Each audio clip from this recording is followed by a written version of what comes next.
नमस्कार दोस्तों, study with Balbir में मैं आप सबों का स्वागत करता हूं। आज 10 अक्टूबर है और 10 अक्टूबर के करंट अफेयर्स में क्या कुछ है इसका हम लोग रिव्यू करेंगे। दोस्तों, आप अगर हमारे चैनल पर नए हैं तो चैनल को सब्सक्राइब कर लीजिए और वीडियो को शुरू से लेकर अंतिम तक ज़रूर देखिए, क्योंकि सारा क्वेश्चन काफ़ी महत्वपूर्ण है। और जितने लोग भी वीडियो को देखते हैं आप लोग मैक्सिमम शेयर कीजिए और लाइक ज़रूर कीजिए। चलिए क्वेश्चन स्टार्ट करते हैं। The government has appointed whom as Secretary of Ministry of Earth Science। जो हमारा पृथ्वी विज्ञान जो मंत्रालय है उसके नए सचिव कौन बने हैं? तो वो बनाया गया है एम रविचंद्रन को। एम रविचंद्रन जो है ये नए सचिव बने हैं। और अगर बात करेंगे मिनिस्ट्री ऑफ अर्थ साइंस की तो इसके अभी मंत्री हैं डॉक्टर जितेंद्र सिंह। इसके अभी मंत्री कौन हैं? Doctor Jitendra Singh. Next, world post day is annually observe on which day. यानी विश्व डाक दिवस जो है वो हम हर साल कब मनाते हैं? तो विश्व डाक दिवस जो है वो मनाया जाता है 9 अक्टूबर के दिन। तो हम लोगों ने कल मनाया 9 अक्टूबर के दिन विश्व डाक दिवस। इस साल जो इसकी थीम रखी गई थी वो रखा गया था innovate to recover. Innovate to recover, आपको थीम जरूर ध्यान रखनी है। वहीं अगर वर्ल्ड पोस्ट डे 9 अक्टूबर को है तो नेशनल यानी कि जो राष्ट्रीय डाक दिवस है वो हम लोग कब मनाते हैं? तो राष्ट्रीय डाक दिवस जो मनाते हैं वो आज मनाते हैं, 10 अक्टूबर के दिन है राष्ट्रीय डाक दिवस। Next, which state celebrated Bathukamma festival. यानी एक जो बथुकम्मा जो फेस्टिवल है वो कौन से राज्य के द्वारा मनाया जाता है? तो ये मनाया जाता है तेलंगाना के द्वारा। तेलंगाना इसे मनाता है और आंध्र प्रदेश के भी कुछ क्षेत्र में इसे मनाया जाता है। आंध्र प्रदेश के कुछ हिस्सों में भी इसे मनाया जाता है। बात करेंगे, ये बथुकम्मा जो एक फेस्टिवल है, फूलों की एक त्यौहार है जो नवरात्रि जो दशहरा जो होती है उसके जो पहला दिन जो होता है, पहले दिन से 9 दिन तक इसे सेलिब्रेट किया जाता है। अगर यहाँ पे बात करेंगे तेलंगाना की तो यहाँ पे जो राज्यपाल हैं अभी आपको ध्यान रखना है वो कौन है? तमिली साई सुंदरराजन जी हैं और के चंद्रशेखर यहाँ पे जो है वो मुख्यमंत्री हैं। वहाँ पे अगर मणिपुर की बात करें तो मणिपुर में एन बीरेन सिंह जो है वहाँ पे मुख्यमंत्री हैं, एन बीरेन सिंह। और ला गणेशन जो है ये यहाँ पे गवर्नर के रूप में काम कर रहे हैं।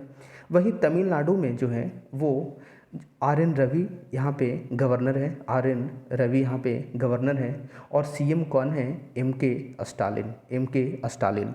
वहीं आंध्र प्रदेश में जो है वो वहाँ पे ब्रिगेडियर बी डी मिश्रा है ना, ब्रिगेडियर बी डी मिश्रा जो है वो वहाँ पे गवर्नर हैं। और पेमा खांडू, पेमा यहाँ पे मैं लिख रहा हूँ, पेमा खांडू जो हैं वहाँ पे मुख्यमंत्री हैं।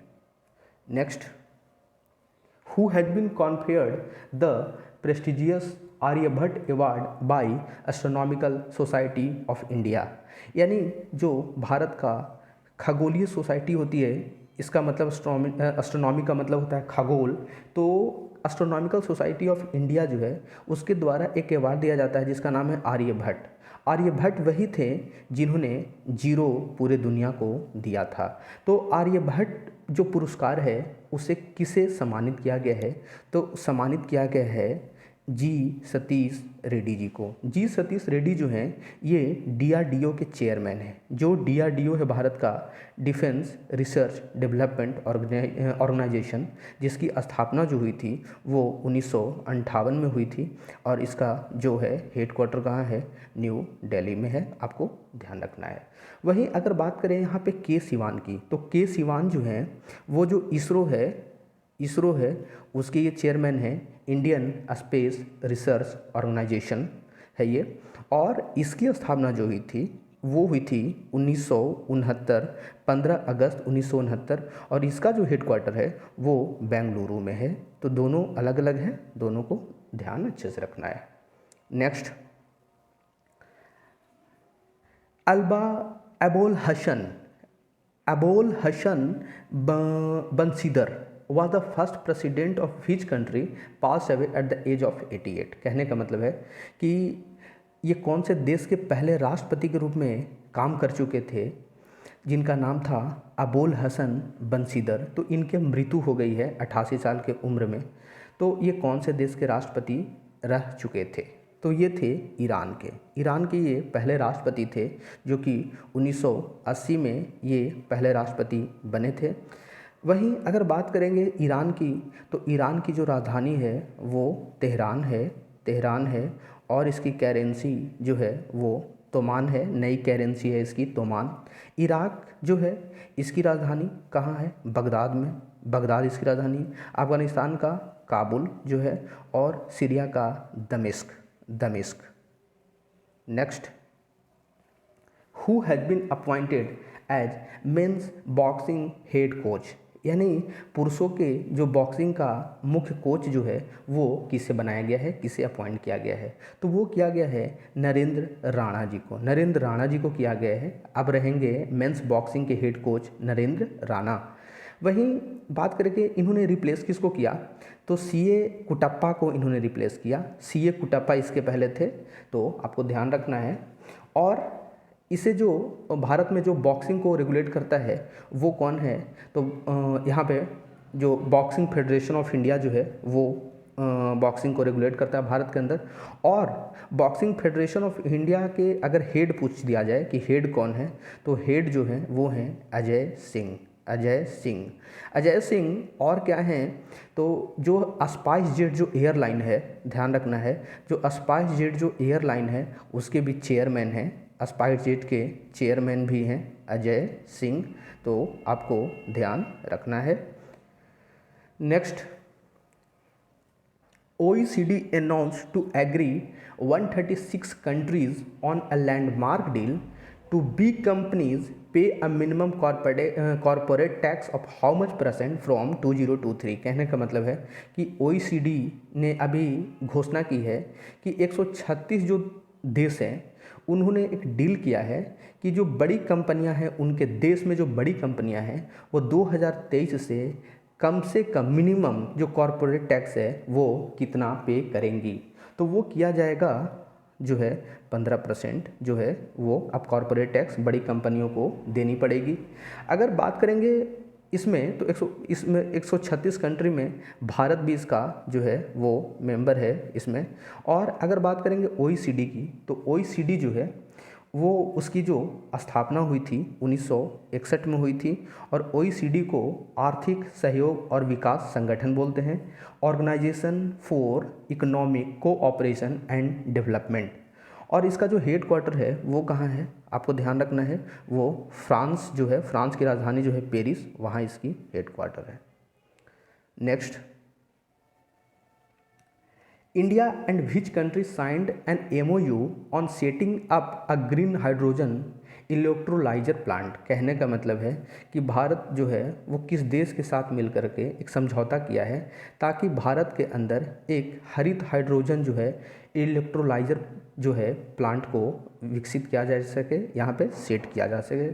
तो वो किया गया है डेनमार्क के साथ ये अभी टाई अप किया है। अगर बात करेंगे डेनमार्क की, तो डेनमार्क की जो राजधानी है वो कहाँ है? कोपेनहेगन है। और यहाँ पे क्रोना जो है वो करेंसी है, इसे क्रोन भी बोलते हैं इसे डेनिश क्रोन। कोपेनहेगन जो था वो न्यूज़ में इसलिए भी था कि कोपेनहेगन दुनिया का सबसे सुरक्षित, सबसे सेफेस्ट जो है वो शहर है कोपेनहेगन। और इसी रैंक में भारत का जो स्थान था, भारत का जो दिल्ली था वो 48वें नंबर पे था, तो आपको ध्यान रखना है। Next, a novel titled Chronicles from the Land of the Happiest People on Earth has been authored by which novelist. कहने का मतलब है कि एक नोवेल था जिसका नाम है chronicles from the Land of the Happiest People on अर्थ। इसे किस नोवेलिस्ट ने लिखा है? तो वो लिखा गया है, आप इस तस्वीर में भी देख सकते हो यहाँ पे, वोल सोइनिका ने लिखा है इसे, वोल सोइंका, ऑप्शन नंबर बी। वोल सोइंका जो है वो 1986 में इन्हें लिटरेचर का जो है वो नोबेल दिया गया था, साहित्य का नोबेल दिया गया था। अभी अगर बात करें कि 2021 में जो नोबेल दिया गया है साहित्य का, वो किसको दिया गया है? तो वो दिया गया है अब्दुल रज़ाक गुरनाह को, अब्दुल रज़ाक गुरनाह को दिया गया है। तो आपको ध्यान रखना है इस बार के सभी novelist. Next, which of the following has joined hands with Institute of Himalayan Bioresource Technology to promote the production of quality planting materials of medicinal plants. कहने का मतलब है कि इनमें से कौन जो है वो अभी जो है एक इंस्टीट्यूट है हिमालयन रिसोर्स टेक्नोलॉजी, तो इसके साथ मिलकर के इन्होंने एक प्रमोट करेगा भारत की जो मेडिसिनल प्लांट्स हैं, यानी वैसे पौधे जिसे मेडिसिन बनाई जाती है उसकी प्रोडक्शन के लिए, ताकि उसकी क्वालिटी पे ध्यान दिया जा सके। तो ये किया गया है नेशनल मेडिसिनल प्लांट बोर्ड के साथ, इन्होंने अभी ये किया है। और बात करेंगे अगर NMPB को, अगर इसे शॉर्ट में बोला जाए तो NMPB बोला जाता है। तो ये जो है मिनिस्ट्री ऑफ आयुष के अंतर्गत ही, उसके अधीन ही काम करती है, तो आपको ध्यान रखना है। और अगर यहीं पे बात करेंगे हिमालयन बायो रिसोर्स जो टेक्नोलॉजी है, ये हिमाचल प्रदेश के अंदर है, हिमाचल प्रदेश में ये है। नेक्स्ट दोस्तों, आज की वीडियो यहीं तक रहेगी। कल फिर से नए करंट अफेयर्स के साथ मिलेंगे, तब तक के लिए धन्यवाद।